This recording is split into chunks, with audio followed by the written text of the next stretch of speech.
হাউসটা বানানোর জন্য ২টা ক্লে যথেষ্ট। আপনারা প্রথমে রেড কালারের ক্লে নিয়ে নিবেন আর এটাকে হাতের সাহায্যে ঘুরিয়ে ঘুরিয়ে এরকম একটা ছাতার শেপ দিয়ে নিতে হবে।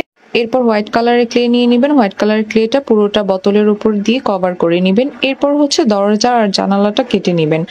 তাহলে আপনাদের ব্যাঙের ছাতার বাড়ি বা মাশরুম হাউসটা তৈরি হয়ে যাবে। এরপর আমি ছোট ছোট কিছু ডিটেলস অ্যাড করে দিচ্ছি এটার সৌন্দর্যটা বাড়ানোর জন্য। আপনারা চাইলে এই পার্টটা স্কিপও করতে পারেন, শুধু এই হাউসটা বানিয়ে ফেলতে পারেন। আর এটা বানানো একদমই ইজি, জাস্ট আপনারা একটু ফলো করলে বুঝতে পারবেন যে আমি এটা কিভাবে বানাচ্ছি। তো এই তো হাউসটা বানানো হয়ে গিয়েছে। কেমন হয়েছে অবশ্যই কমেন্টে জানাবেন। ডোনাট তৈরি করছি ঝড়ের গতিতে, আর ঝড়ের গতিতে দেখানোর কারণ হচ্ছে দুটা। একটা হচ্ছে আপনারা যাতে বিরক্ত বোধ না করেন, আর দ্বিতীয় হচ্ছে বক বক বেশিক্ষণ যাতে না করা লাগে। আর আমি জানি আপনারা অনেক বেশি এক্সপার্ট, একটু দেখলেই বুঝে যাবেন আমি কি তৈরি করছি। এত বেশি ডিটেলসে বা সময় নষ্ট করে দেখানোর কিছু নেই। এই তো তৈরি হয়ে গেল ডোনাট।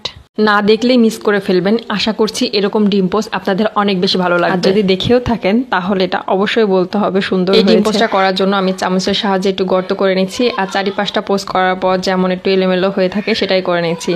আর ফাইনাল পার্ট তো হবে কালার দেওয়ার পরে। ডিমের কুসুমটা আমি গোল চামচের সাহায্যে এরকম একটা গোল শেপ দিয়ে নিলাম এবং সাইডের অংশে হালকা বাদামি কালার দিয়ে নিচ্ছি। এরপরেই তো মনে হবে না যে এটা আসলেই ডিম পোস্ট। রসগোল্লা বলেন, তাও আবার ঠোঁটের সাথে ঠোঁট না লাগিয়ে। ট্রাই করেছেন? সময় কিন্তু একদমই কম। এখন স্বাভাবিকভাবে রসগোল্লা বলে দেখেন, তাও ঠোঁটের সাথে ঠোঁট লাগবে না। আসলে আমরা কোনো কিছু শোনার সাথে সাথেই সেই কাজটা করার চেষ্টা করি, বোঝার চেষ্টা করি না যে আসলে যা শুনছি বা যা করছি তা কতটুকু সত্য। আর এখানে রসগোল্লার জন্য সুগার সিরাপ দিয়ে নিলাম।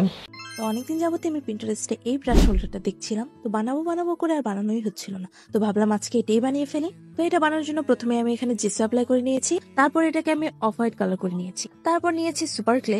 এখানে আমি এই 3টা সুপার ক্লে ইউজ করেছি। এই 3টাকে মিক্স করার পর আমার মনে হয়েছিল যে এই 3টাতে আমার হবে না, তারপর আমি আরো 2টা হোয়াইট কালার এটার সাথে মিক্স করে নিয়েছি। তারপর এটাকে আমি এইভাবে রোল করে ডায়েরি দিয়ে চাপটা করে নিয়েছি।